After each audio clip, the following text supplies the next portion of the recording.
আমরাও শিক্ষা মন্ত্রণালয় যে ভঙ্গ শিক্ষা ব্যবস্থা রেখে গিয়েছিল সেটাকে ডেভেলপমেন্টের জন্য আমরা কাজ করে যাচ্ছি।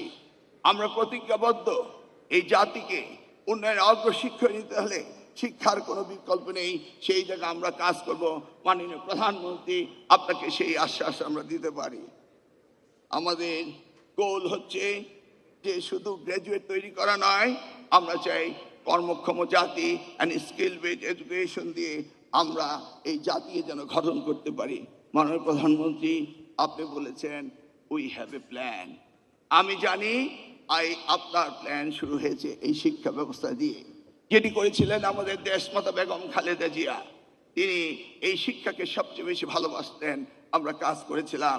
এই ন্যাশনাল ইউনিভার্সিটি এবং প্রাইভেট ইউনিভার্সিটি ওনার সময় প্রতিষ্ঠিত হয়েছিল 1992 অ্যাক্ট দিয়ে।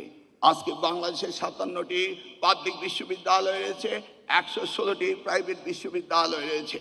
আমাদের ইউজিসি থেকে শুরু করে আমরা সকলে চিন্তা করছি আমরা বাংলাদেশকে একটি ইন্টারন্যাশনাল এডুকেশনাল হাব তৈরি করব। আমরা চিন্তা করছি ক্রস বর্ডার এডুকেশন আমরা করার চেষ্টা করব। আমরা চাই সার্বিকভাবে বাংলাদেশে বিশ্বের মানচিত্রে উন্নতির অগ্রসর করে পৌঁছানোর জন্য শুধু দরকার শিক্ষা, শিক্ষা, শিক্ষা।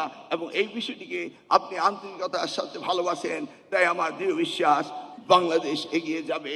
আগামীর বাংলাদেশ গর্ব ইনশাল্লাহ।